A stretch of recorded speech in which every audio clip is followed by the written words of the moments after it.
বিলাল রাদিয়াল্লাহু আনহুর কাহিনী। সে বিলাল ইসলাম গ্রহণ করার পরে রাসূলের কাছে এমন সম্মান পাইলেন যে কাবার ছাদে উঠে আজান দিলেন। কৃতদাসের গলায় আজান আরবের প্রভুদের চেতনায় একটা ভূমিকম্প হইল। আজকের ভিডিও পুরাটা মন দিয়ে দেখলে দুনিয়াটা আপনার সামনে বদলায় যাবে, দুনিয়াটা অন্যরকম দেখাবে। আসেন আল্লাহর নামে শুরু করি। একটা দৃশ্য কল্পনা করেন, ঢাকার গুলশানের একটা অভিজাত এলিট ফ্ল্যাট। সাহেব আর বেগম বসে আছেন সোফায়, এসির ঠান্ডায়, হাতে গরম কফি, মোবাইল, চোখ টিভির স্ক্রিনে। আর পাশের রুমে মেয়েটা ঝাড়ু দিতেছে। রান্নাঘরে আরেকজন মাছ কুটতেছে, দারোয়ান নিচে পাহারায় দাঁড়ায় আছে। ড্রাইভার গাড়ির কাছে। একটা প্রশ্ন করেন নিজেরে, সাহেব কি ভাত রাঁধতে পারে? পারে না। ঘর মুছতে পারে? পারে না। তাইলে এই বাড়ি তো আসলে কাজের লোকেরা চালায়, আসল কর্তা তো তাইলে তারা, তাই না? আপনার মনে এখন এখন একটা পাল্টা প্রশ্ন আসতেছে, আরে কাজের যে মেয়েদের রাগ কইরা চলে গেলে কি হবে? সাহেব আর একজন রেখা ফেলবে, তাই না? লাইনে তো অনেক লোক দাঁড়ানোই আছে। একদম ঠিক কথা। আর এইখানেই আসল প্যাচ। কাজের মেয়ে কাজ বন্ধ করতে পারে না। কেন পারে না? কারণ মাসের শেষে বেতন না পাইলে তার বাচ্চা না খেয়ে থাকবে, ঘর ভাড়া বাকি পড়বে, গ্রামে টাকা যাইবে না, ক্ষুধা তারে বেঁধে রাখছে। সে চইলা গেলে সাহেবের সাময়িক অসুবিধা, কিন্তু সাহেব টাকা দিয়ে আরেকজনকে কিনে আনবে। দাস বদলানো যায়, মানে হইতেছে আসল প্রভু তাইলে সাহেব না, সাহেবের টেকা। এইবার আরেকটু গভীরে যান। টেকা জিনিসটা কি? টেকা তো শুধু একটা প্রতিশ্রুতি, অন্য কেউ তোমার জন্য কাজ করবে। সাহেবের টেকার জন্য তখনই যখন কাজ করতে রাজি এরকম লোক আছে। এখন ভাবেন, যদি একদিন সব কাজের লোক, সব দারোয়ান, সব শ্রমিক, সব ড্রাইভার সব একসাথে হাত গুটায় নেয়, তখন সাহেবের টাকা স্রেফ কাগজ, কিনার মতো কেউ নাই। গোটা শহর থাইমা যাবে। মানে সাহেবের প্রভুত্ব আসলে ধার করা। সেটা দাঁড়ায় আছে কাজের লোকদের সম্মতির উপরে। যেই কাজের লোক একা, একজন অসহায়, কিন্তু সবাই একসাথে হইলে অপ্রতিরোধ্য। তাইলে আসল কর্তাকে? যার নাম কাগজে আছে নাকি যাদের হাত কাজ করে? এই সাধারণ প্রশ্নের ভেতর থেকে 200 বছর আগে এক জার্মান দার্শনিক একটা গোটা দর্শন তৈরি করে ফেলছিলেন, যেই দর্শন পরের 200 বছর দুনিয়াকে চালাইছে। লোকটার নাম হেগেল। বইটার নাম ফেনোমেনোলজি অব স্পিরিট, চেতনার যাত্রার বই। 71-এর চেতনা না। আর হেগেলের ছাত্র কার্ল মার্কস এই প্রশ্নটারে নিয়ে গেছিলেন আরো গভীরে, যেখানে আমরা একটু পরে পৌঁছাবো। এই বই পড়লে আপনি বুঝবেন মার্কস কই থেকে আসছে, উপনিবেশের কালা মানুষের মনের ভিতরে কি ঘটছিল, 1971-এ বাঙালি কেন পাকিস্তানের কাছ থেকে স্বীকৃতি চাইছিল, পায় নাই, শেষে রক্ত দিয়ে আদায় করছিল। আজকে কেন বাঙালি মুসলমান নিজের পরিচয় নিয়ে এত ভাবতেছে? এই সব প্রশ্নের শিকড় একটা জায়গায়, সেই জায়গাটার নাম ফেনোমেনোলজি অব স্পিরিট।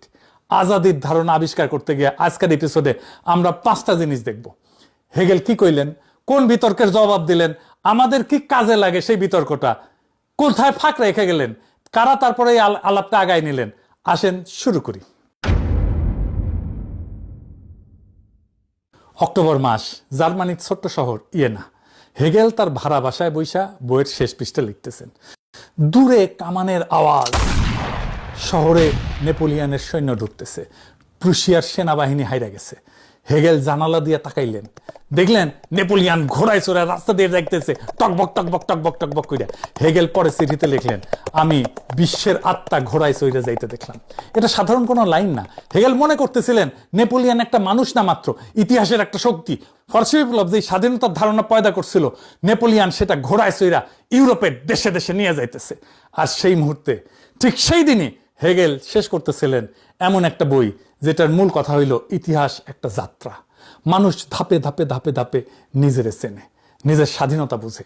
আর সেই যাত্রার ভেতর দিয়েই আমরা সবাই আমাদের নিজেদের চিনতে শিখি, আর নিজেরা যেই অবস্থার মধ্যে আছি সেটা পরিবর্তন করার চেষ্টা করি। ওটা ছাপা হইল 1807 সালে। কেন তাইলে হেগেল রে আসলে এই চিন্তাটা করতে হইল, এই চেতনার যাত্রাটা আবিষ্কার করতে হইল? আসেন সেটা বুঝে দেখি। হেগেলের আগের প্রজন্মের সবচেয়ে বড় দার্শনিক ছিলেন কান্ট। কান্ট কইছিলেন মানুষের জ্ঞানের একটা সীমা আছে। আমরা চোখ দিয়া রং দেখি, কান দিয়া শব্দ শুনি, হাত দিয়া স্পর্শ করি, মানে জিনিসটা আমাদের কাছে কেমন দেখায় সেটা আমরা জানি, কিন্তু জিনিসটা নিজে আসলে কি সেটা জানার দরজা বন্ধ। উনি কইলেন, আপনার সামনে একটা কলা আছে, হলুদ, লম্বা, বাঁকা। কান কইতেছেন এটা আপনার চেতনায় ভাইসা ওঠা কলা। কলাটা নিজে আপনার চোখের বাইরে আসলে কি সেটা আপনি জানবেন না। জ্ঞানের সামনে একটা দেয়াল, এই পাশে আমরা, ওই পাশে আসল সত্য, দেয়াল পর্যন্ত যাওয়া যায়, পার হওয়া যায় না। এখন এই দেয়ালটা কেন সেই যুগের মানুষদের জন্য এত বড় বিপদ হইয়া দাঁড়াইল? কান্টের পরের প্রজন্মের চোখে তাকান, তাদের সামনে চলতেছিল ফরাসি বিপ্লব, মানুষ রাজার মাথা কাটতেছে, প্রজাতন্ত্র পড়তেছে, যুক্তির নামে গোটা দুনিয়া নতুন করে সাজাইতেছে। আর এই গোটা প্রকল্পের ভিত্তি একটাই, বিশ্বাস। কোন বিশ্বাস? মানুষের যুক্তি বাস্তবতা বুঝতে পারে, আর বুঝলে বদলাইতেও পারে। ঠিক সেই মুহূর্তে কান্টের দেয়াল কইতেছে, তোমাদের যুক্তি আসল বাস্তবতা পর্যন্ত পৌঁছায় না। এটা ভয়ঙ্কর, কারণ যুক্তি যদি বাস্তবতা ছুঁইতেই না পারে, তাহলে যুক্তি দিয়া দুনিয়া বদলানোর গোটা বিপ্লবী স্বপ্নটাই ভিত্তিহীন হইয়া যায়। মানুষ তার নিজের চোখের সামনে ঘটতে থাকা পরিবর্তনটাও ব্যাখ্যা করতে পারে না। তরুণ প্রজন্ম, ফিক্টে, শেলিং, হেগেল এই দেয়াল দেখে অস্থির, তারা চায় দেয়ালটা ভাঙতে। তখন হেগেল এসে কইলেন, ভাই কান্ট, আপনার এই দেয়াল ভুল। কেন ভুল? হেগেল মোক্ষম যুক্তি দিলেন। কি সেই যুক্তি? উনি কইলেন, দেয়াল তুলতে হইলে আপনার দেয়ালের দুই পাশে চিনতে হয়। আপনি যখন কইতেছেন ওই পাশে এমন কিছু আছে যে আমি জানি না, আপনি যে ওই পাশটা জানেন না, ওটাই তো একটা জ্ঞান। কারণ ওই পাশের কিছু জানি না বলার সাথে সাথেই তখন আপনি ওই পাশটা নিয়েই একটা দাবি কইরা ফেললেন। তো সীমাটা টানার মুহূর্তেই সীমাটা পার হইয়া গেলেন। আমি যে জানি না, এটাও তো একটা জ্ঞান, যে আমি এই জিনিসটা জানি না। আমি জানি না, এটা এক ধরনের জানা। আর হেগেলের আসল মুন্সিয়ানা এখানেই, যে আমাদের জ্ঞান হয়তো আসল সত্য ধরতে পারবে না, এই যে ভয়টা, সেই ভয়টাই আসলে ভুল। কারণ ভয়টা আগে থেকে ধরে নিতেছে জ্ঞান আর সত্য দুইটা আলাদা জিনিস, একটা দিয়ে আর একটা ছোঁয়া যায় না। হেগেল কইলেন, না, চেতনা নিজের ভেতর দিয়াই সত্যে পৌঁছায়, ধাপে ধাপে। আজকে যেটারে মনে হইতেছে জানা যায় না, কালকে সাধারণ জ্ঞান হইয়া যাবে সেটা। ইতিহাসের ভেতর দিয়া চেতনা একের পর এক সীমা ভাঙতে ভাঙতে ভাঙতে ভাঙতে আগায়। বাংলাদেশে একটা প্রচলিত কথা আছে না, পোল্টি মারা। মানে হইতেছে আগে যা বিশ্বাস করতে একজন, সে বিশ্বাসের বদল হইছে। হেগেল কইতেছে পোল্টি মারাটা এই চিন্তা যে অগ্রসর হইতেছে তার প্রমাণ। এই হইল হেগেলের মূল কথা। চেতনার একটা ইতিহাস আছে, সেই ইতিহাসের একটা গন্তব্য আছে, আর এই বই ফেনোমেনোলজি অফ স্পিরিট সেই যাত্রার একটা মানচিত্র। এই বইয়ের ভেতরে অনেক অধ্যায়, অনেক ধাপ, কিন্তু একটা অধ্যায় আছে যেটা পুরো দুনিয়া ঘুরাইয়া দিছে। অধ্যায়ের নাম হইতেছে প্রভু এবং দাসের দান্দিকতা। এই অধ্যায়টা গল্প হিসাবে শোনেন। ভাবেন, আদিমকাল, কোনো রাষ্ট্র নাই, আইন নাই, সমাজ নাই, একটা ফাঁকা মাঠে দুইজন মানুষ মুখোমুখি দাঁড়াইল। দুইজনের ভেতরেই একটা ইচ্ছা, অন্যরা দিয়া নিজের অস্তিত্ব মানায় নেওয়া। তুমি আমারে মাইনা নাও, আমি যে আছি এটা স্বীকার করো। কিন্তু দুইজনেই একই জিনিস চায়, সে চায় অপরের স্বীকৃতি, কিন্তু কেউ কাউরে স্বীকৃতি দেবে না। তাহলে কি হয়? শুরু হয় লড়াই, যুদ্ধ, সাধারণ মারামারি না, জীবন মৃত্যুর লড়াই। লড়াইয়ের এক পর্যায়ে দেখেন একজন পিছাইতে শুরু করলো, হাঁপাইতেছে, হাত উঠাইলো, মাফ করেন, আমি হার মানতেছি, আমারে বাঁচতে দেন। কেন পিছাইলো? কারণ মৃত্যুরে সে ভয় পায়, সে বাঁচতে চায়। অন্যজন মৃত্যু পরোয়া করে না, সে জিতলো। যে জিতলো সে হইল প্রভু, আর যে হারলো সে হইল দাস। গল্পটা এই পর্যন্ত খুব সাধারণ, কিন্তু হেগেলের আসল চমকের পরে হেগেল কইতেছেন, দাঁড়ান দাঁড়ান দাঁড়ান, ভালো কইরা দেখেন, যে জিতছে সে আসলে যেতে নাই। কিভাবে? দেখেন, প্রভু এখন কাজ করে না, দাস কাজ করে। প্রভু খালি ভোগ করে। সমান মানুষের কাছ থেকে স্বীকৃতি, তাই না? তুমি আমারে মাইনা নাও। এখন যে তাকে স্বীকৃতি দিতেছে সে সমান না, সে দাস। সে স্বীকৃতি দিতেছে ভয়ে। ভয়ের স্বীকৃতির মূল্য আছে কি? মূল্য নাই। ধরেন আপনি একজনকে বন্দুক দেখায় কইলেন, তুই আমারে শ্রেষ্ঠ কবি ক। সে কইবে, কইতে বাধ্য, কিন্তু আপনি কি সত্যি শ্রেষ্ঠ কবি হয়ে গেলেন? হন নাই। কারণ আপনি জানেন তো সে ভয় কইতেছে। প্রভুর অবস্থা এটাই, সে যা চাইছিল সেটা সে পায় নাই, সে আটকা পড়ে গেছে। আর দাস, দাস কাজ করে, মাটি কোপায়, ফসল ফলায়, ঘর বানায়, কাপড় বনে। মানে দাস তার নিজের হাতে দুনিয়াটা বদলায়। ধীরে ধীরে দাসের ভেতর একটা চেতনা জাগে। সে দেখে এই ঘরের ইট আমি লাগাইছি, এই ফসল আমার ঘামের, এই দুনিয়া আমার শ্রমের ফল। দাস নিজের চিনতে শেখে কাজের ভিতর দিয়া, ঘামের ভিতর দিয়া, উৎপাদনের ভিতর দিয়া। হেগেল বলেন, শেষ পর্যন্ত দাস হইল সেই চরিত্র যার ভবিষ্যৎ আছে। প্রভু আটকা পড়ে গেছে, দাস বাড়তেছে। এই হেগেলের সাথে, ফেনোমেনোলজি অফ স্পিরিটের সাথে ঢাকা চট্টগ্রামের মানুষের কি কাজে লাগবে এটা আমি তিনটা জায়গায় দেখাবো। এক, উপনিবেশের ক্ষত বোঝা। বাংলাদেশের ভিতরে একটা জিনিস আছে যেটা আমরা চিনি কিন্তু নাম দিই না। সাদা মানুষ দেখলে আমরা যে কেমন একটা ভাব দেখাই না, পশ্চিমে একটা ব্র্যান্ড দেখলে যে আমাদের চোখ চকচক করে, ইংরেজি বললে যে আমরা একটু সমীয় পাই, ইংরেজি যখন কেউ কথা কয় তার লিখে হাঙ্কেরে মনে হয় ঠিকই লিখেছে, ঠিকই কইছে। এই পুরা মনস্তত্ত্বের নাম কি? উনি কইছিলেন, উপনিবেশের কালো মানুষ সাদা মানুষের চোখে নিজেকে দেখে।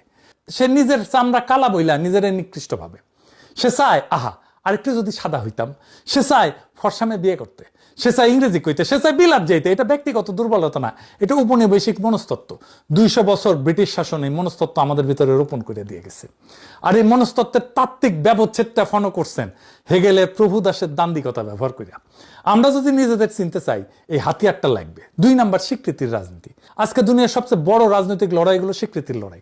বাঙালি মুসলমান কেন কয় আমরা আলাদা? আমাদের ইতিহাস আছে, আমাদের সংস্কৃতি আছে, তোমরা আমাদের মাইনে নাও।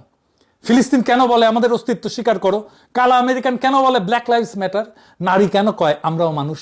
এই সব লড়াইয়ের কেন্দ্রে একটাই প্রশ্ন, অন্যে আমাকে কেমনে দেখে? আমি কি তার চোখে মানুষ, নাকি বস্তু, নাকি দাস?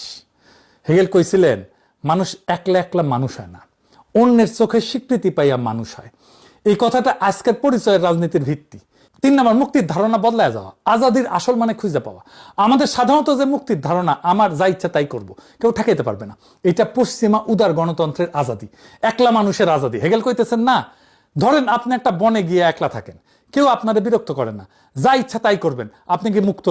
হেগেলের জবাব না, আপনি মুক্ত না, আপনি একলা, আপনাদের চেনার মানার ঠেকানোর কেউ নাই, তাই আপনার আজাদিরও কোনো মানে নাই। মরুভূমিতে রাজা হওয়া আর রাজা না হওয়া একই কথা। মুক্তি তখনই যখন অন্য মানুষ আমারে মানুষ হিসাবে মাইনে নেয়, আমিও তারে মানি, আর এই পারস্পরিক স্বীকৃতির ভেতরে আমরা দুইজনেই মুক্ত হই। মানে কি দাঁড়াইলো?